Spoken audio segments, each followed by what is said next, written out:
back, everyone. I'm here with Gord Moore. He's the manager of the Sundre Museum, and we're here at an amazing exhibit. So before the break, we were looking at some animals that we're probably a little bit more familiar with. Now we're getting to some that we're not as familiar with. Let's start with the giraffe. Yeah, so the giraffe is from Africa. There are actually, surprisingly, 6 kinds of giraffe in the world. This happens to be an Angolan giraffe. And the markings are different on them, but they're still very big animals. And the giraffe never lies down. It's always on its feet. An interesting fact is that actually when they give birth, they're standing up. And so the baby giraffe drops about 9 feet to the ground. But they survive because when they're born, they're about 6 feet high. So. Oh my gosh! That's beautiful. It's huge too. Of course, you have to have the neck going down because these ceilings probably couldn't accommodate the full, the length of the neck there. Exactly right. More of the animals we have: the Cape buffalo, the rhinoceros. And the rhinoceros is kind of interesting because it's actually a replica. It's one of the few that are not a real animal, not the real hide, because you cannot shoot rhinoceroses. This one, Chester was working with a medical team, and he shot a tranquilizer into it. And in the official count of hunting books and things, they count that as a full kill these days. So when they did the medical work and the rhinoceros woke up, it attacked their Jeep. He was not too happy. Did everyone get out all right? They got out okay, but it was quite the story, I'll tell you. Wow. Now, most of these animals, Chester, in order to be able to get these animals, he was in Africa. Now, how does he get them back here?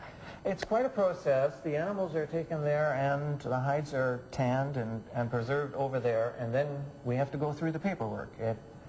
We just recently, last year, he had another leopard, much larger than this one, and he would like to change it out. But it took us almost 8 months to get it through Canadian Customs, international wildlife authorities, and get all the paperwork back. And so it had finally arrived, and we're getting it worked on, and we'll be here soon. Yeah. What do we have here? This lion is a desert lion. You see him stalking and almost ready to pounce on you. It's quite different than the regular lions that you typically see from the plains because it doesn't have as big a mane. It has a very short mane because it's from the desert and it's too hot to have a hairy mane. Now, you have a lot of field trips that come through here. What do kids say when they come through here and they get so close to these animals? It's just amazing. They're just blown away. They think the animals are just about ready to jump up and they want to pet them.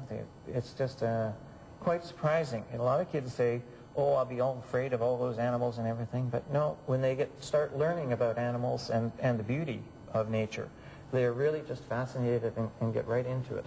Yeah. Now we come back to some more horned animals here. Yes, it's very interesting to actually look at the various horns, whether they're spiraled or ribbed or curved. There's beautiful straight horns on the gemsbok back there, or even the harp-shaped ones from the impala. They're an amazing variety of horns. You could just spend hours just looking at the variety of animals in Africa, and it's just a huge number of animals. Yeah. If you also look at the sunset on the wall here, now this was done by a local artist, you were saying. Yes, by Lorraine Hughes from Sundre, and she painted up those things. Took some pictures that Chester had, little snapshots, and put them onto a 10-foot wall. So it was quite a challenge for her to do that, and it has really added to the collection of the animals here. Yeah, it really creates a feeling in here that you're so close to the animals in their natural environment too. Mm-hmm, exactly. And here we have some animals that people might be familiar with because of a Disney movie. Yes, from The Lion King we have a warthog and a hyena. There we go, a spotted hyena.